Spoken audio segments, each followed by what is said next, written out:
بسم الله الرحمن الرحيم السلام عليكم ورحمة الله تعالى وبركاته كلنتي waxaan wanaagsan daawadayaal halkani waa janaalkeena runta wararka qodobada warkeena aad ku daawo doontaan waxaa ka mid noqon doona wasiir ku-xigeenka wasaaradda warfaafinta oo sheegay in uusan la tartami doonin Cabdiraxmaan Odawa ra'iisul wasaare Roble Axmed Madoobe oo go'aan ka gaaray kuraasta Garbahaare ruushka oo qaaday talaabooyin uga aarsanaya wadamada cunaqabateynta ku soo rogay gantaalo soo qaldamay oo ku dhacay dalka Pakistan iyo qasaare ka dhashay daawadayaal warkeena idinkugu soo gudbin doonaa iyo xaaladda ugu dambeysay ee magaalada Kiev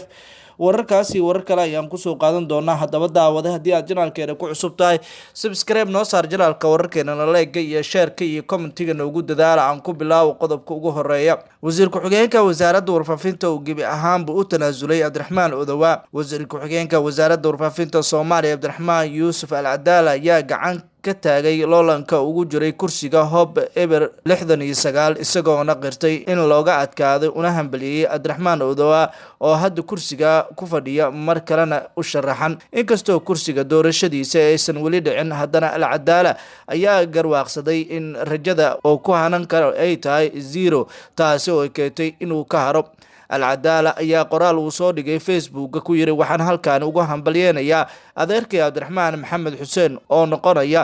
xildhibaanka imatali doono 4 sano ee soo socota ayuu yiri sidoo kale xildhibaan Cabdiraxmaan Odawa oo ugu mahadcelinaya Al Cadaala inuu tartanka uu ka haray ayaa waxa uu sheegay inuu aad ugu mahadcelinayo wiilkayga waxaan leenahay mar walba guushu waa xageena ayuu yiri go'aanka Al Cadaala ayaa yimid saacado kadib markii guddiga doorashooyinka Galmudug ay soo saareen liiska odayaasha soo xulaya ergooyinka saddexda kursi ee doorashadooda ka dhacaysa magaalada Gaalkacyo oo kamid yahay kursiga Eber 69 liiska odayaasha la soo saaray ayaa u muuqday inuu dhan u ridayo ololaha loolanka wasiir Odawa iyadoona Al Cadaala uu gebi ahaanba meesha uu ka baxay sida aan xogta ku helnay madaxweyne Axmed Cabdi Kaari Qoorqoor ayaa cadaadis xoogan kala kulmaya ganacsatada iyo odayaasha beesha kursiga leh oo la sheegay in ay si aad ah u doonayaan in dib loo doorto Odawa taasi oo keentay in Odawa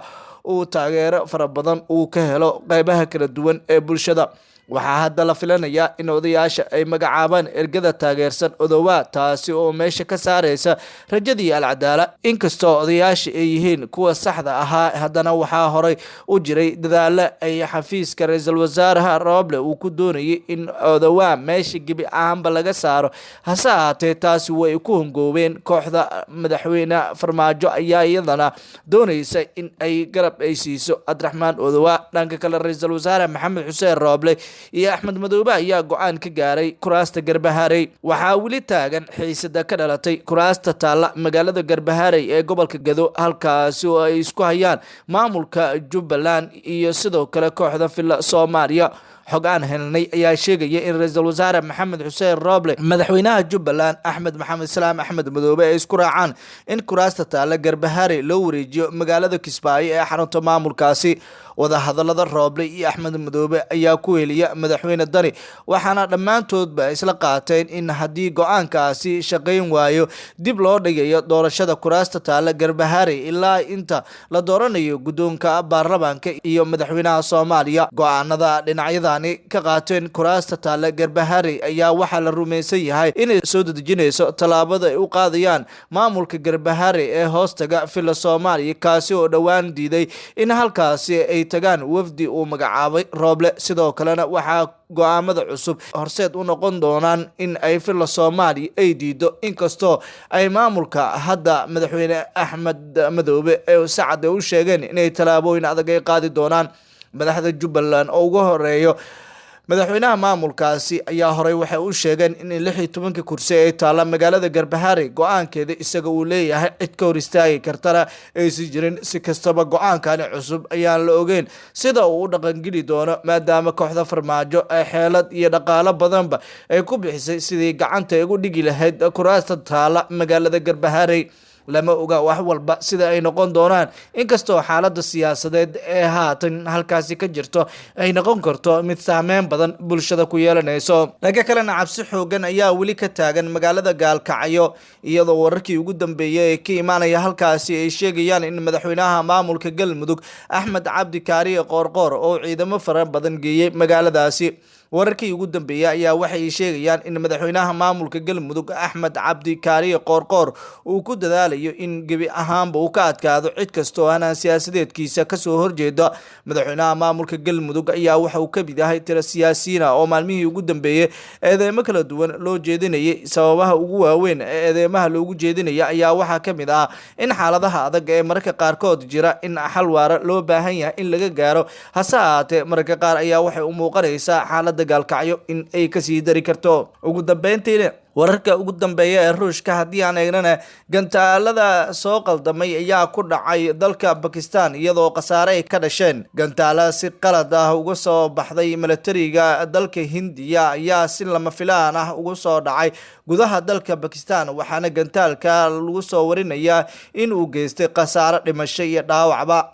warar ka soo baxaya wasaaradda gaashaandhigga dalka Hindiya ayaa lagu sheegay in gantaalka si qaldan loo riday 9kii bishii inuuna ku dhacay gudaha dalka Pakistan, waxaana wasaaradda sheegtay in ay socdaan baaritaano ku aadan gantaalkaasi. dowladda Hindiya ayaana sheegtay in cilad farsamo ay sababtay tijaabada gantaalka si qaldan loo riday iyadoona Arbacadii uu ku dhacay dalka Pakistan, waxaana wasaaradda ay sheegtay in uu gantaalka uu musiibo ahaan uu ahaa mid saameyn badan watay. gantaalkan ka soo dhacay dalka Hindiya ayaa Arbacadii ku dhacay magaalada Mianjun oo hoos tagta maamulka degmada Qanwil ee dalka Pakistan, gaar ahaan meel u dhow xero lagu tababaro booliska Pakistan, waxaana la xaqiijiyay in 2 qof uu dilay gantaalkaasi. dadka deegaanka ayaa arkay shay xawaare aad dheeraad ah ku socdo oo ku dhacaya dhulka, waxaana markii hore loo maleynayay in halkaasi uu ku burburtay diyaaradda si qaas ah loo watay.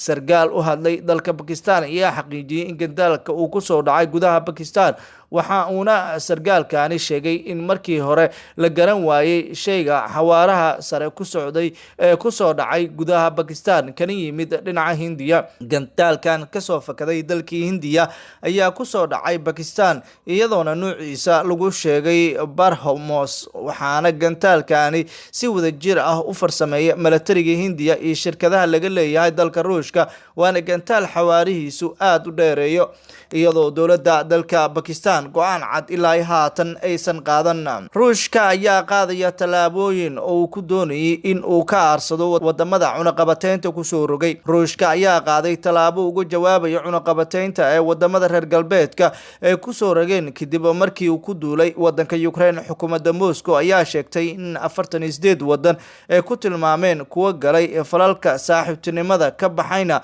in marnaba aynu u dulqaadan doonin. wasaaradda dhaqaalaha Ruushka ayaa sheegtay in ay qaadan doonto talaabooyin dheeraad ah oo ka mid tahay in maraakiibta shisheeye ay ka mamnuucdo dekedda dalkaasi. dowladaha reer galbeedka ayaa Ruush ka saaray cunaqabateyn xoog leh iyadoona ay tahay mid ay ku aadan tahay saameynta iyo xaaladaha kale ee looga hortagayo. ra'iisul wasaaraha Ruushka Mikhail Mishustin ayaa shaaciyay in cunaqabateynta ay saameyn ku yeelan doonto wadamada caalamka iyo shirkadahooda shisheeye haddii ay sidaan wax waliba ay ku sii socdaan. guud ahaan daawadayaal warkii oo aad ka daawanayseen janaalkeena runta wararka saaxiibayaal waa naga inta. haddaba daawada haddii aad janaalkeena ku cusub tahay subscribe noo saar janaalka, wararkeena la leega iyo shareka iyo commentiga noogu dadaala. waadna mahadsantihiin, nabadgelyo.